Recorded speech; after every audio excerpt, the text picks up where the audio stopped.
Hello, and welcome to the latest installment of Law & Order, the video series where I look at and unpack stories from games. In this one, we'll be looking at the story from Resonance, A Plague Tale Legacy. It's hard to believe that A Plague Tale Requiem was released back in October 2022, almost 4 years ago.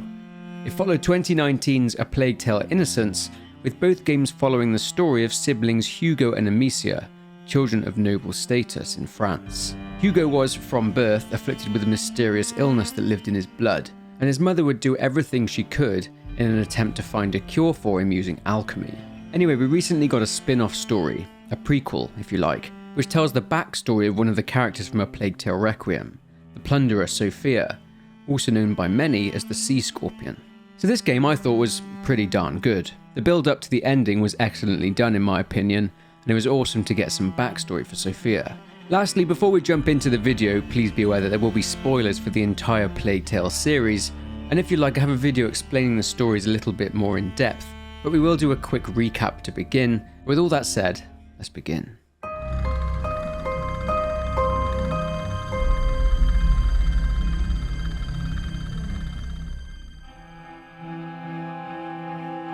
In Aquitaine in the late Middle Ages, siblings Amicia and Hugo de Rune have to flee their estate when it's attacked by the Inquisition, who brutally kill their father, Robert de Rune, and it seems at the time, their mother too. Inside Hugo's blood lives an ancient curse called the Prima Macula, and it has the ability to attract large swarms of rats. This has plunged the region into a state of panic, as the rats have been spreading the bite, the Black Plague. This happened once before in the 6th century, and resulted in the Justinian Plague. The leader of the Inquisition, the Grand Inquisitor Vitalis Benevent, wants Hugo for the power the macula can grant, and also because he's dying from the plague himself.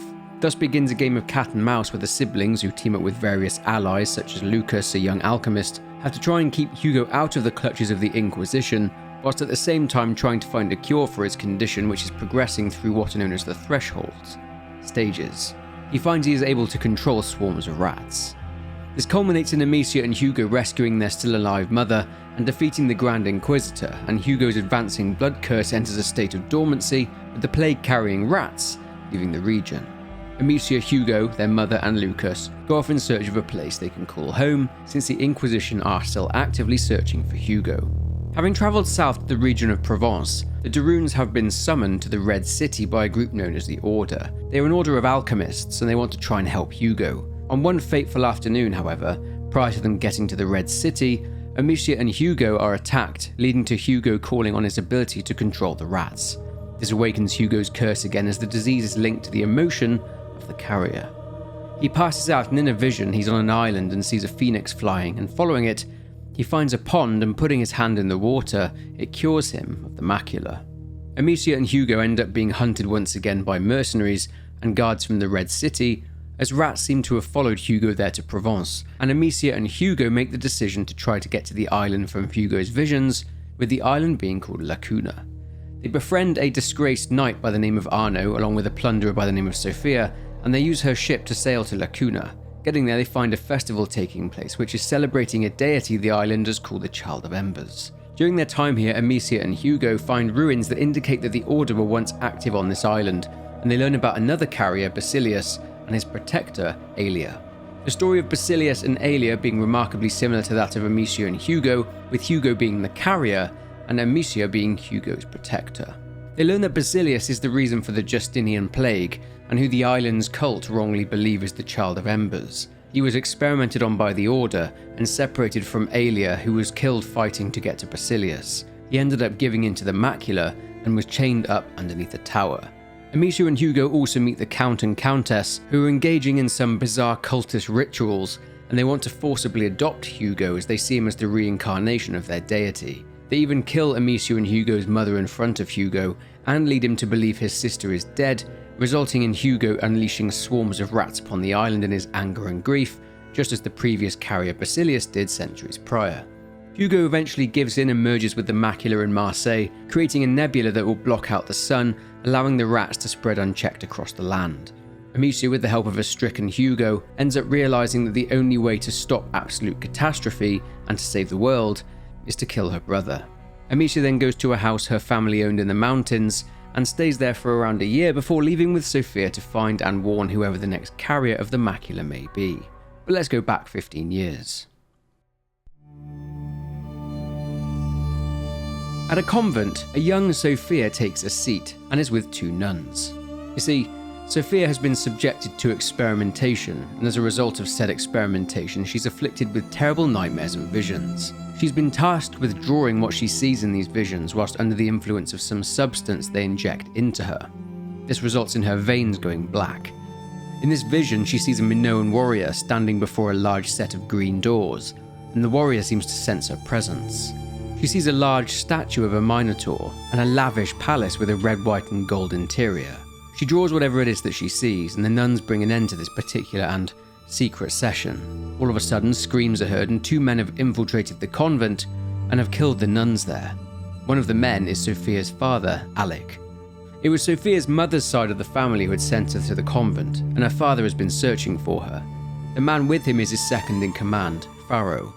Sophia then grabs a hold of the book containing her drawings, and they leave. Sometime later, at home, Sophia is lying under the bed, looking at her drawings. Her father enters and tells her that he needs the book. See, her father wants to go to wherever this place is that Sophia had been drawing from her visions, which have continued even after leaving the convent, as he hopes that going there will provide a way to cure her of whatever it is that she is afflicted with. Before leaving, her father tells her to start training so she can fight, and that one day she'll be like them. She promises him she'll train every day. 6 months later, news of her father's company returning reaches Sophia's ears, and she could not be happier to see him. On the way there, she speaks with various people such as Ezra, who's been training Sophia to fight. She lives in a settlement or a den amongst a community of plunderers, and they're pretty much thieves, stealing things in times of war and chaos with the view of selling them on. Heading to the pit, she finds people gathered and she pushes through them desperate to see her father, but only Pharaoh is there. She takes one look at him and she knows that her father did not survive.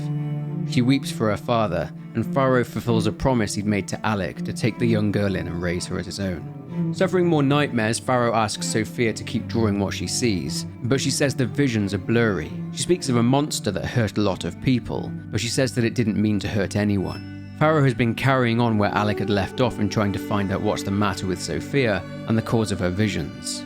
Sophia goes back to sleep. Fulfilling her promise to her father, Sophia does indeed train every day and becomes very skilled at combat over the years.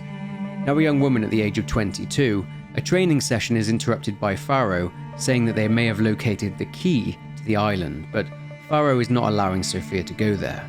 The island in question is the island of Crete. A woman called Irene is tasked with gathering a team to go and retrieve the key, and after seeing what Sophia can do with a blade, she enlists her as part of her team. Arriving, they search the area for the key, searching dead bodies and ruined buildings for it, but they're not having much luck at all. They find some treasures, but not what they're looking for. Sophia is attacked and briefly loses focus after another of her visions involving ancient warriors. She's saved by Irene, who helps her up, but concedes that there's nothing else there. Returning home empty-handed, Irene helps train up Sophia by showing her additional fighting techniques, and eventually a young woman walks in and tells them that Pharaoh's expedition are back. Overhearing a conversation between Irene and Pharaoh, she is asking him how many more of their people must die, to which Pharaoh replies that their people are just sitting by scraping by like rats, and that they died for a greater cause. He argues that the island from Sophia's visions has things on it which could change their fortunes, but Irene doesn't want to hear it, saying that the island will kill them all. Searching for Pharaoh in his quarters, Sophia hears voices and she spots a bronze gauntlet on the side. Going to grab it, she's interrupted by Pharaoh and she tells him that she wants to go there, to the island, to be a part of whatever it is he's doing. He argues there's more to this than she can handle. She argues that they would have never found the island if it wasn't for her, and that the book and the drawings are hers. Pharaoh asks Sophia if her visions have returned, but she lies and says no. He's still refusing to let her go to the island. Sophia has a close friend at their settlement, Lenny, who is a thief and also Sophia's protege, and one day they are standing and watching fighting in the pits. A mercenary starts flapping his gums, demanding challengers who are worthy to face him, and the crowd there chants for Sophia. So she gives the crowd what they want. He gets his ass handed to him, so after brutally killing the announcer, he plays dirty and gets his mates to back him up. However, Sophia defeats them too. A man addresses the crowd saying that Pharaoh has called a meeting. Sophia and Lenny speculate whether he's found the key to the island. Turns out he may have done. It's in Venice. There's a carnival on. Their target is the arsenal where the key is apparently being held. Pharaoh says it's time to open the gate to the Minotaur's treasure. Given their tasks, everyone heads out after Sophia and Faro have an argument about him preventing her involvement. Arriving in Venice, they need to be careful, as the plunderers and the army of Venice do not see eye to eye, and the army even hunt down the plunderers, intent on wiping them out. The army in Venice is mainly made up of hired mercenaries, and they don't tend to abide by any code of military conduct, and the mercenaries are led by a condottiero, who runs companies of mercenaries hired out to city-states and even to the Pope. Sophia and Lenny do as they were tasked by taking out the guards, opening the gates on the canal, and Sophia is able to climb the church, signals Irene, and she creates a diversion by causing an explosion. On her way to leave the carnival though, Sophia overhears a conversation between some men from the army, who say that they know all about the plunderers' plan, and they have countered that plan and they plan to trap the plunderers in order to wipe them all out. With the knowledge gained of someone betraying their group, Sophia rushes over to the arsenal in the hope of saving her friends. She gets there and helps them battle against the army, and Ezra attempts to get the large doors open. He takes a few arrows for his troubles and is badly injured. With all of them inside the arsenal, they try to hold the doors shut, and with his dying breaths, Ezra tells Sophia to get out of there, and that he saw a chest by a ship not far from there. He and the others tell Sophia to go, and Ezra tells her she's ready, and that he is proud of her, and he then dies. So leaving the others to their fate, Sophia checks out the ship, takes out the soldiers there, and sure enough, inside a chest she finds the key. It's exactly what they were looking for.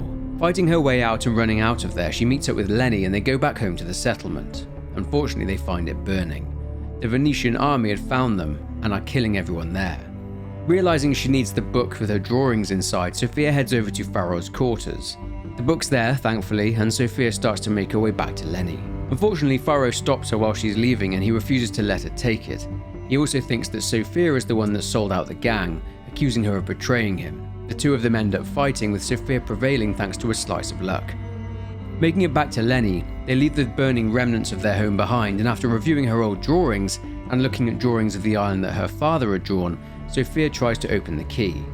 She has another vision of someone placing a sphere into a pedestal and turning it like a key, and said sphere is inside the box. They then set sail for the island. It takes them 5 days, but they eventually arrive on the island and immediately spot the green doors from Sophia's visions. Unfortunately, the doors are too heavy to open, so they'll need to find other means of getting inside. They have to hurry too, as it seems that the army have showed up there. The pictures in the book show how to find their way around the rocks, and they discover remnants of a long-gone civilization.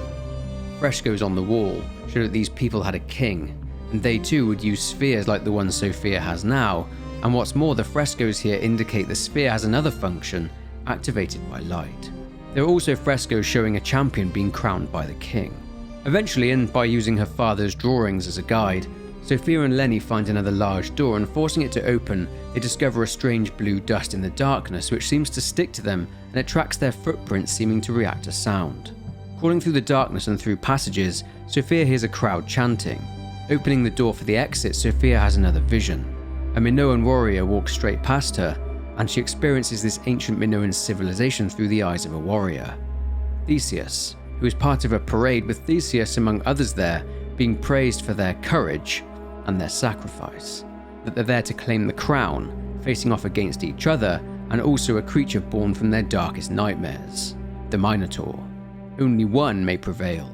The vision ends and Sophia is somewhat shaken, feeling a sharp jolt in her right arm, and she's also hearing the faint sound of someone hitting a drum. Yet more doors lead them into the mountain. They discover another use for the sphere. They enter a room and direct rays of sunlight towards 2 locking mechanisms, unlocking more doors, and they see frescoes depicting the Minotaur. Bizarrely, the frescoes here show the Minotaur having tendrils on its back. Back outside on a ridge, they see loads of ships have landed on the island, and a very large man is instructing the soldiers to find the sphere that Sophia has, to find the treasure, and to kill any plunderers they find there. It seems the traitor who sold the gang out back in Venice is going by the name the Viper. They also see soldiers trying to bash down doors to the ancient ruins, and Sophia and Lenny end up having to fight some of them. They end up back inside. They find a way to upgrade the sphere.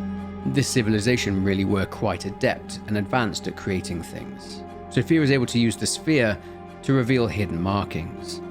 She experiences more visions, this time seeing a hole before her, and walking towards it almost in a trance-like state. Lenny has to pull her back as she was going to walk off the ledge over what is a very deep pit.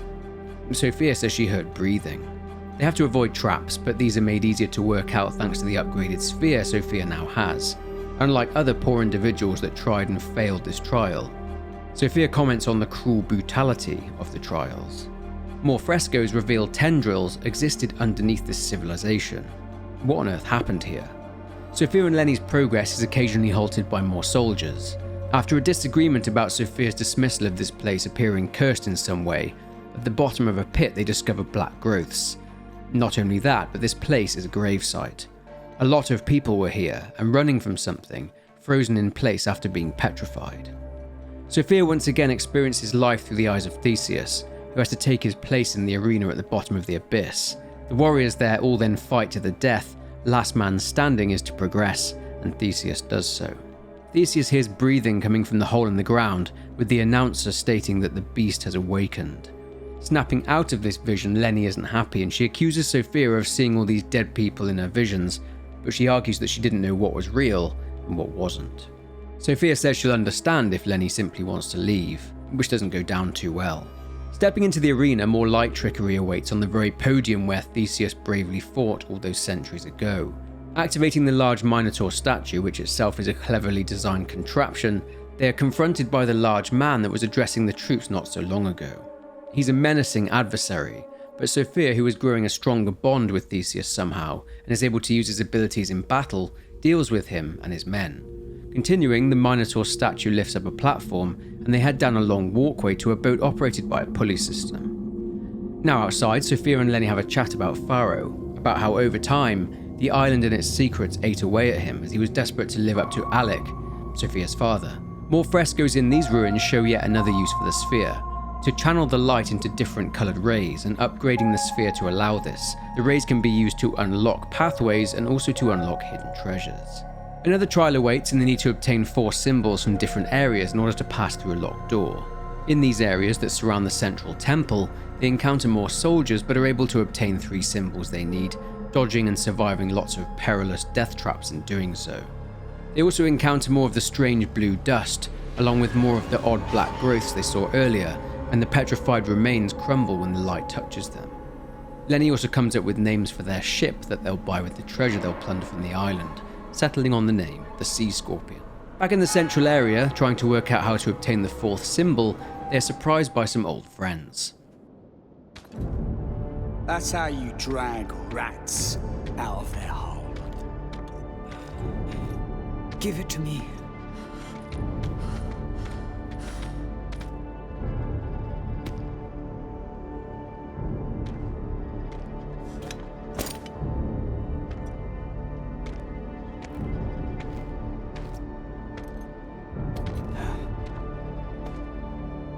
Look at it. It's incredible.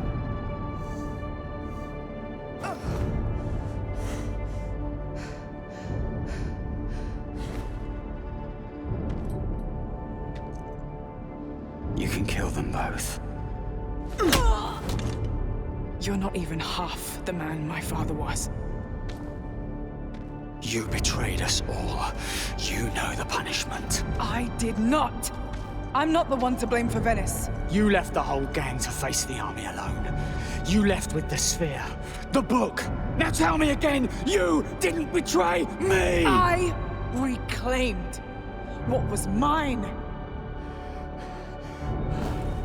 You heard me. Kill him. You need the code to get in there. You're bluffing. It's wrecked. You can't have it. You know I do.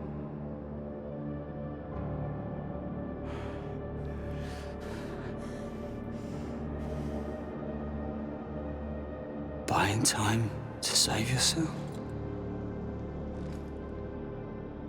Show me.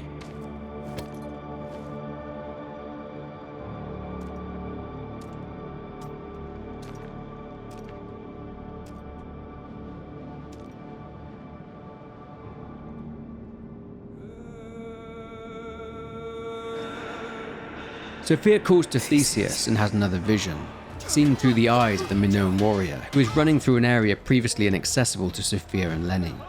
Theseus fights his brothers, and through his eyes, Sophia is able to see the fourth and final symbol.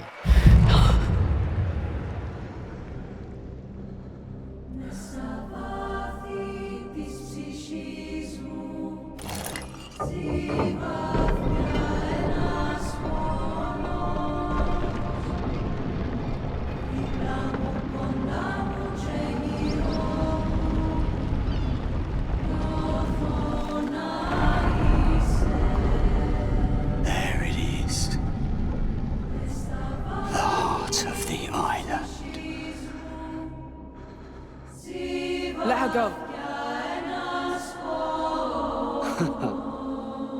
Let her go. You think I'm a bloody idiot?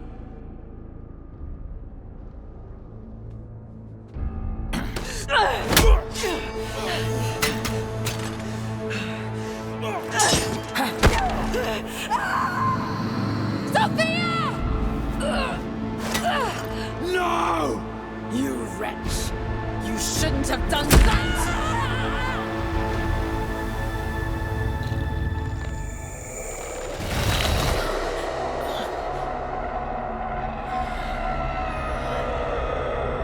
Oh no.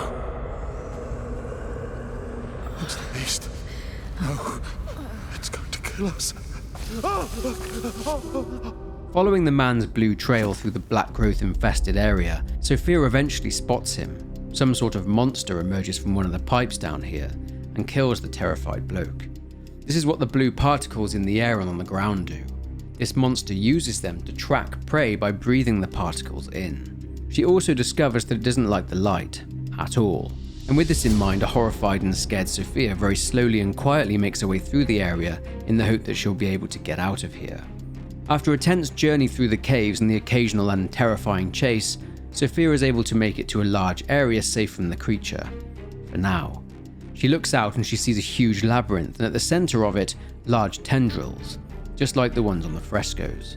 In another vision in which she sees through the eyes of Theseus, Sophia sees that at some point he met with a man by the name of Daedalus, who was responsible for designing the trials along with the labyrinth itself. Revealed here is a plot against the king, Minos.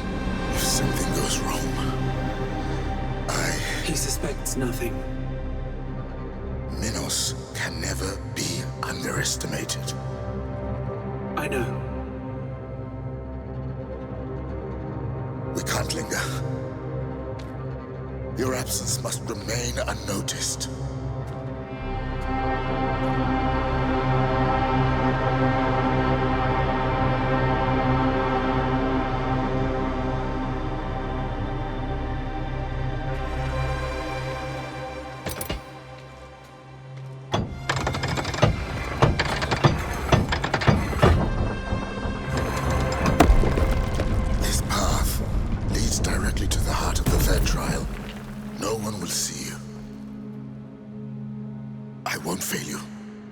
And I won't falter, Daedalus.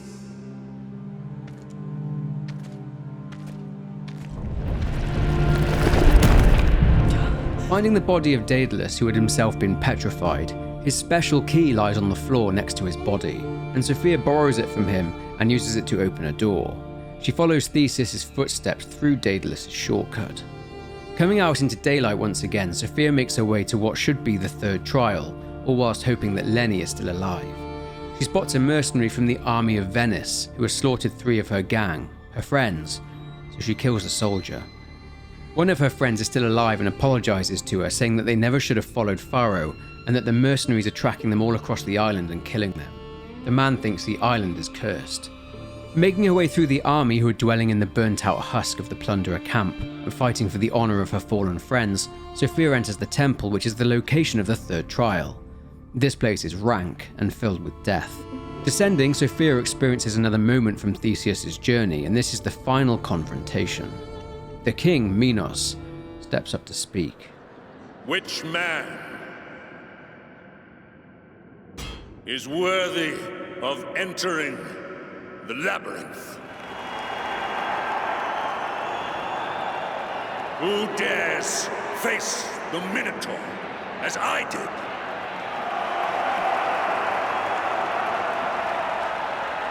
Who will claim the crown!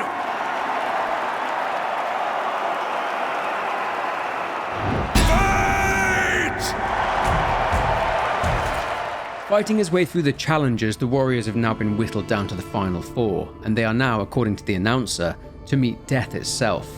The roof closes, cutting the light, and a breathing is heard. The king smiles, and Theseus says it will be over soon. He then moves into the most dangerous part of the trial. They are hunted by the creature, and it scares the hell out of Theseus. Nonetheless, he's able to make it to one of the lit platforms and progresses through the trial to the next phase a little later than the others. Ascending, Theseus finds that one of the challengers has already killed off the other 2, and it's a showdown between him and Theseus. A tough battle ensues against Circean, who is the king of Eleusis, and an extremely cruel person, but Theseus defeats him. The king declares Theseus a worthy challenger, and Theseus will enter the labyrinth, and if he succeeds, he will be the king's heir. Whatever Theseus and Daedalus's plan is, it's working. Back to reality, Sophia is getting weaker and fed up, wanting to know what Theseus wants from her and what he's trying to show her. She tries to call out to Theseus out of anger more than anything else, but she moves on as she needs to get to the end of the trial. Another automated boat ride takes her to a still alive Lenny. She tells Pharaoh that she's done, and she hands him the sphere. But he isn't letting Sophia off, saying that she will continue with what they want her to do and to get him what he wants, to prove she didn't betray him by leading the way. Walking towards the labyrinth, Sophia sees it even closer now, the center and the location of the so-called Minotaur. But what are these tendrils? Sophia's arm starts hurting again. It was hurt before, but never this bad. Another Theseus vision follows, and now Theseus stands before the king. He is to bring back the light through every lens until he reaches the lair of the Minotaur, and after that, he is to aim for the Minotaur's heart. Snapping out of it, Pharaoh and the others have showed up, and something appears to wake up at the center of the labyrinth. A blast then knocks Sophia down as everyone flees, and Sophia passes out. She experiences various memories from when she was a child. She's being shown where to go by a piece of illuminated string. Through these memories of the convent where she was experimented on, she hears a woman's voice calling to her by name, and Sophia asks Theseus if he's with someone. She experiences more memories, such as warning her father before his fateful trip, and her lying to Pharaoh about no longer experiencing visions. She is led through various locations that she'd seen in visions, the large hole in the wall, and the palace in all of its splendor and glory. The splendid palace turns to darkness, a sign this civilization was destroyed by the creature that inhabits the labyrinth. She approaches herself, and older Sophia takes over, with the voice of the younger Sophia telling her father that he, the monster, killed loads of people, but that she thinks he, the monster, is scared too. That she can hear him when he moves, and Sophia sees a large Minotaur in front of her, and she then speaks with Theseus in this vision. Theseus, is that you? Sophia, you are so close.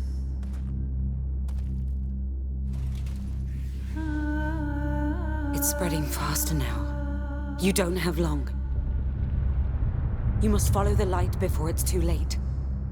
Only the light will save us now. Okay, so this is Theseus. Sophia rejoins the land of the living and comes to with Lenny screaming her name, begging her to wake up. Pharaoh is there too and saying that they all need to get out of there. This creature is clearly something that he's seen before. Unfortunately, Lenny's leg is busted and she can't walk, and Lenny is grabbed by the creature. Sophia runs for it and she eventually manages to escape it. Mourning the loss of her friend, and in her despair, she hears the voice of Theseus again, saying her name. Sophia looks at the veins, blackened, spreading up her arm, and remembers Theseus' warning that she doesn't have much time left. Sophia tells Theseus through their connection that she has to leave the island, but Theseus says that he will not let her leave, and that only the light will save her. Spotting the palace on top of the hill, she needs to avoid the creature and get to it. Following the safety of the lights, she sees soldiers getting killed by the creature, but she manages to get to the palace. In the distance, she sees some kind of vortex. Sophia hears Theseus' voice, and she is speaking with the king, who is her father. So this warrior she's been seeing is actually the daughter of the king. Entering the palace, this place is a death-filled ruin, its halls lined with the petrified remains of the people that belonged to this once great and powerful civilization. Another vision hits her, and she learns that Theseus is not Theseus at all.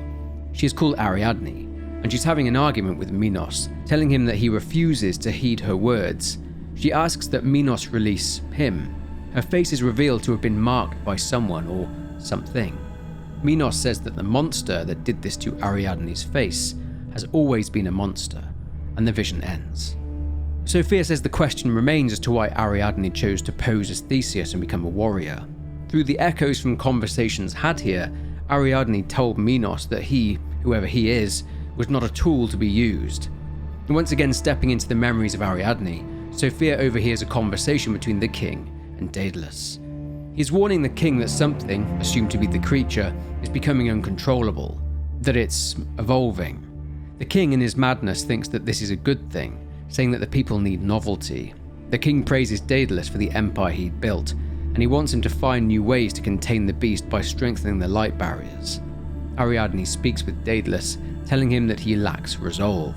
She asks for help exposing the king, saying that she refuses to be complicit in suffering. She's referring to the king toying with the lives of their people. This is the prelude to Ariadne donning the mask of Theseus and her mission to expose the king. Sophia finds that she needs to move carefully through the palace as the petrified remains are reacting to the noise she makes and also to the blue trails. It's almost like they're an extension of and are connected to the creature. Sophia comes across Pharaoh, who is still of the belief that Sophia betrayed the gang. He says that the island here sets rules for those who are dumb enough to follow them. Sophia's father thought he could outsmart the island as he thought he was different. Pharaoh says that Sophia's father is dead because of her visions, that she doomed him and she and Pharaoh fight. However, neither of them are able to inflict the finishing blow.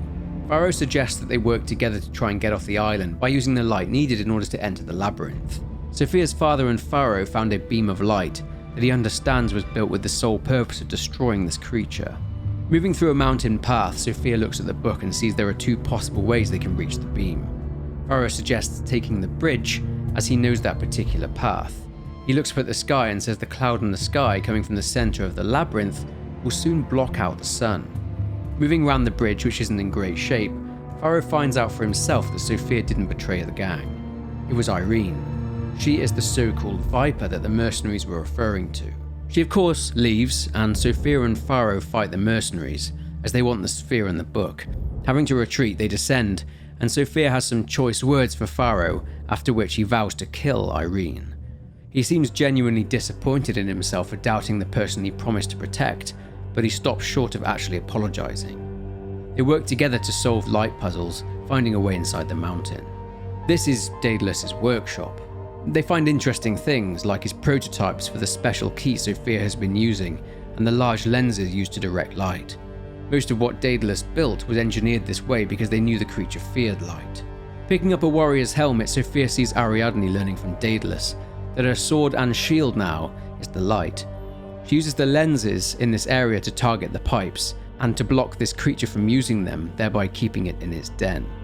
He designed this room as a trial for Ariadne to train in how to deal with the creature. She's able to close the pipes and receives an upgrade to her own sphere that allows her to concentrate beams of light through it. She speaks to the creature almost as if she knows it personally. She tells it she knows it's hurting, but it will soon be over. After Ariadne only just escapes this trial, Sophia snaps out of it and she realizes that she needs the same upgrade for her own sphere. Crossing the now ruined trial that Ariadne had managed to complete, Sophia upgrades the sphere and can now clear any corruption blocking their path forward. They come out into an area with a massive statue that is holding a ball of light. This is the beam of light Pharaoh was telling Sophia about. The light is pointing underground and there'll be lenses, which they'll need to realign in order to direct the light towards the labyrinth. Moving lenses and burning away corruption, going from floor to floor, Sophia and Pharaoh are able to align lenses, sending the light beam as deep as it can go. They are at some point attacked by reanimating soldiers that have been snared by the creature. Inside these poor victims is the very blue substance the creature is made up of, almost as if the blue substance is the entity itself. Thankfully, these reanimated corpses react to light too, and that helps destroy them. More challenges await in directing the light, but they eventually come to the spot where Pharaoh and Alec were attacked by the creature. Asking Pharaoh what happened here, he said they tried to confront the creature, with that being his first mistake. He apologizes to Sophia, as he promised Alec he would take care of Sophia. They are then attacked by Irene, with Pharaoh ending up badly injured. Sophia then jumps down and fights Irene, the Viper. She's very tough, but Sophia, using the skills that Irene taught her and the skills she inherited from Ariadne, Sophia kills her. Helping Pharaoh, they realign the final lens and the light is now directed towards the labyrinth. She wants to find her father's body amongst the petrified people here, but Pharaoh tells her that she doesn't have time. Pharaoh will need to hold the mechanism here while Sophia pushes forward to end this. More shenanigans from the creature take place, but Sophia is once again able to evade it, with more tools in her arsenal now. She does notice though that the creature is getting more aggressive, almost like it knows what Sophia wants to do. The blackened veins in her arm are also spreading further. She's getting closer to the center and her arm is hurting even more. Another vision hits and she sees the moment King Minos is about to find out whether or not Theseus is an heir worthy of taking the throne. Ariadne removes her helmet, saying she already is his heir. He is furious, but she tells the king his throne is built upon lies. She addresses the crowd. This creature, who you all fear, this beast, locked in the labyrinth, the one you have tormented and condemned. He is my brother. He is your son. Our blood.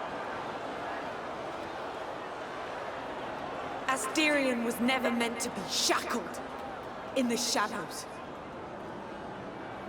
Set him free. What did you expect would happen now? Having to fight her father in front of their people, King Minos tells Ariadne that she brings shame to his name. He says that he's never had a son. She manages to best her father, but she can't kill him, instead trying to reason with him. But he drives a dagger into her chest. Minos looks at the creature, telling Asterion to stay in his place. Ariadne signals to Daedalus. He then extinguishes the light there, dooming everyone there to death as Ariadne dies. This explains what happened to all the people here, including Daedalus as it happens, as he too was engulfed by Asterion. The king dies too. This vision ends and she finds herself before Lenny, who is halfway between life and death, with the blue substance growing out of her. With there nothing she can do to help Lenny, Sophia directs the beam into the labyrinth and starts to make her way through it. Following the beam, she is helped by Ariadne, who is showing her the way. After hallucinations featuring soldiers, mercenaries and Minoan warriors that had been claimed by Asterion, Sophia moves closer to the heart of this complex labyrinth. Then she reaches the center. Before her is the Minotaur, only it's a structure holding something within it. A blue glow emanates from the heart of the beast, and Sophia pries the shell open. Sophia sees a young boy, Asterion, merged with something. She blasts it with light, and out come lots of the creatures that have been pursuing her. She uses the powerful beam of light to blast them all. Ariadne speaks to her brother, telling him to let go of the rage that is consuming him, that he doesn't have to carry this burden anymore. The statue destroyed, Sophia enters a doorway, and on a child's throne there, she sees the body of Asterion. Ariadne approaches and warns Sophia that what she's about to do will hurt, but afterwards she will be better, that they'll both finally be free.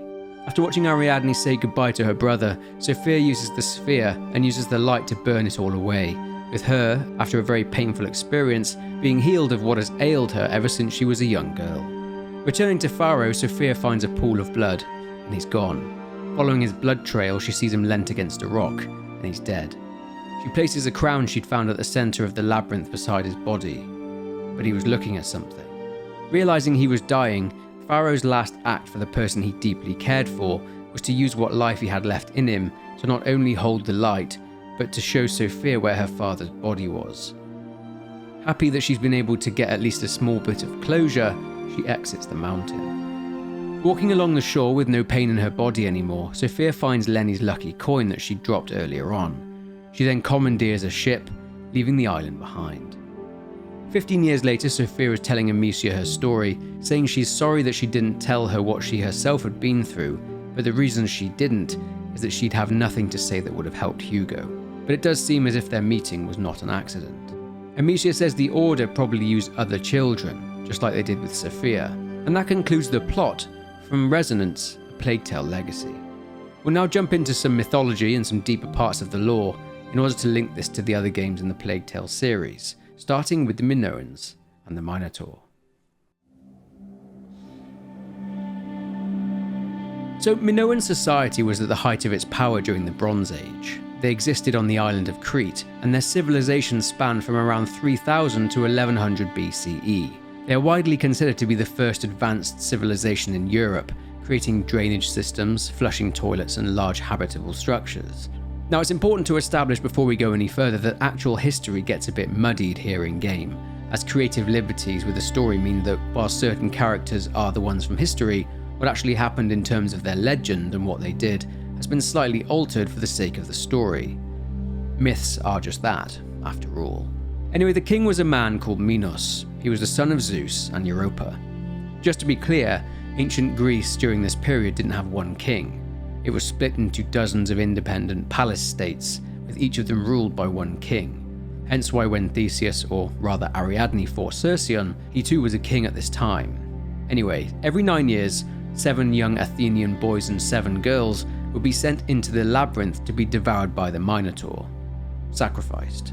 The Minotaur in Greek legend was half man, half bull, and the legend goes that King Minos kept the Minotaur in a labyrinth. He had a man called Daedalus, who was a genius inventor and was the father of Icarus, who you'll remember flew too close to the sun, create this vast, complex labyrinth to keep the beast contained. He also designed all the trials that the warriors would go through in their quest for the crown.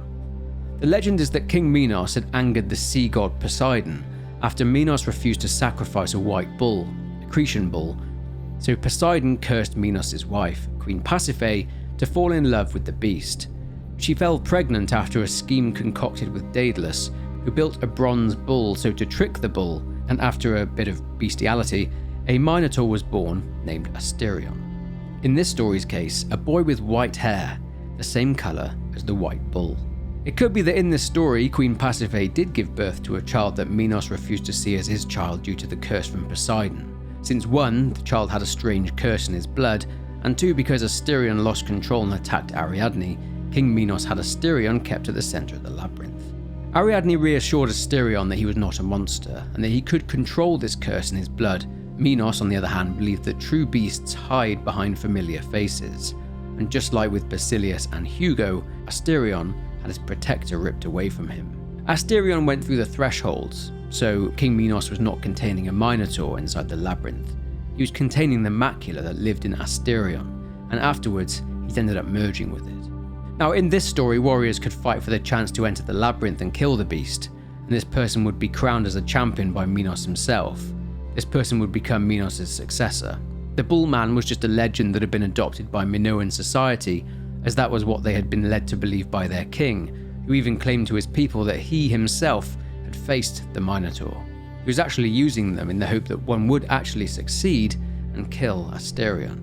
Ariadne fought her way through the final trial and competed for the opportunity to stand before her father, the king, as she wanted to expose him for his lies. There was no Minotaur at the heart of the labyrinth, only an embarrassing secret that her father would rather keep under wraps. She knew that the king was just using what Asterion did to her face as justification for keeping him locked away. In the name of my kin, may Father show mercy. All he has waited for is one good reason. He will use my wound to discredit my words. If you were still here, Mother, you could help me. You knew the truth behind this so-called Minotaur. Some legends say that Minos had Queen Pasiphae, Ariadne's mother, killed. Ariadne wanted to end Asterion's suffering and to save the Minoan people. As we saw, Ariadne was killed by her father. Asterion went mental after his sister, his protector, was killed, and just like Basilius and Hugo, this emotional distress caused the macula to completely take over, and it tore through people fleeing for their lives. No one was safe. So this here is an origin story of the macula. Well, actually not technically an origin story, as we still don't really know where it came from. But one theory I do have is that the curse actually comes from Poseidon, from when he cursed Minos.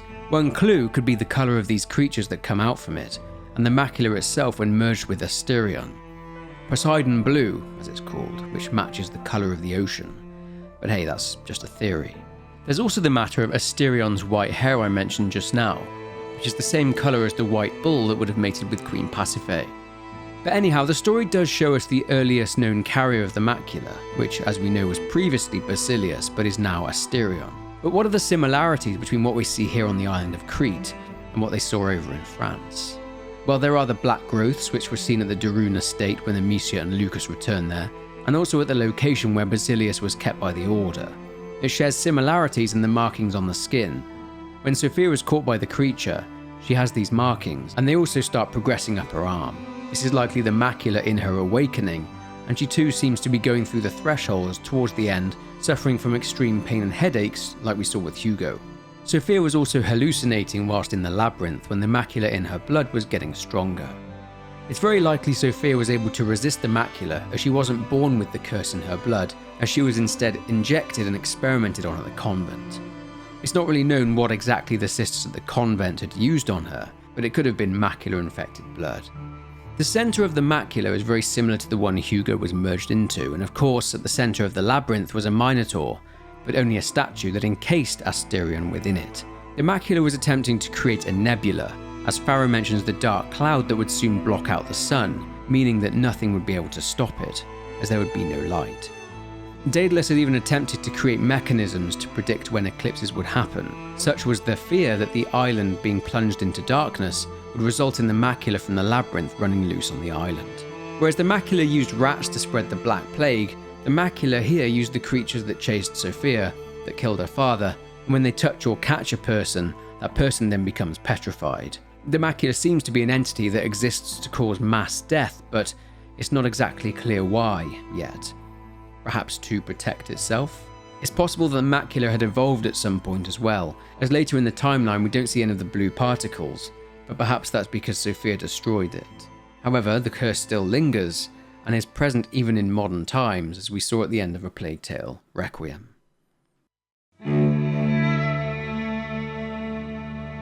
So let's look at Sophia's connection and bond with Ariadne. It was actually more her link to Asterion, more than Ariadne though. The beast, the Prima Macula, was calling to Sophia, calling her to the island.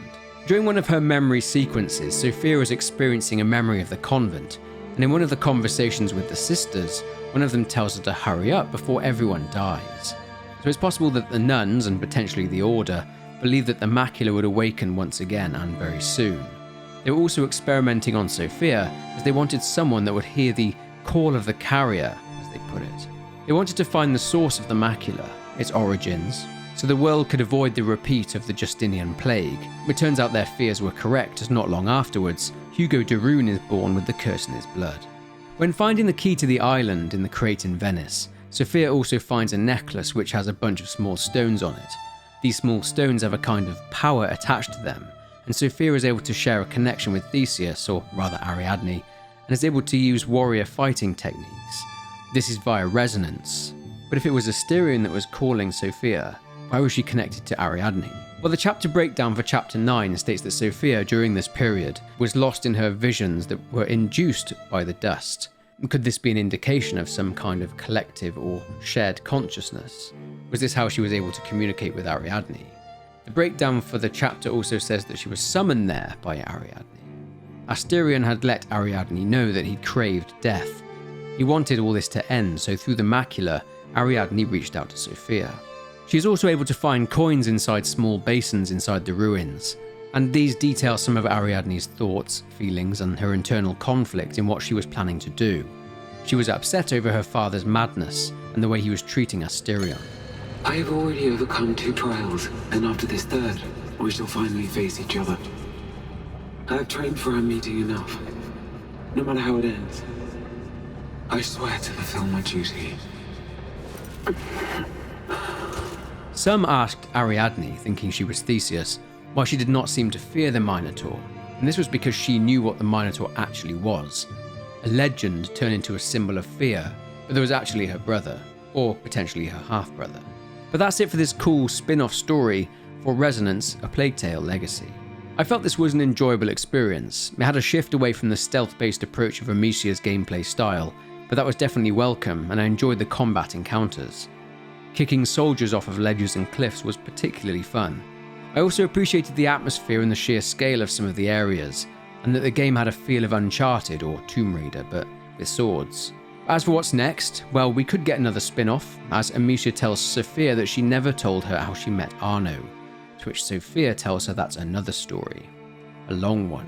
But if you enjoyed this video, please be sure to leave a like and subscribe to the channel if you aren't already. Leave a comment below with your thoughts on this title, but for now, take care, and I'll see you in the next one.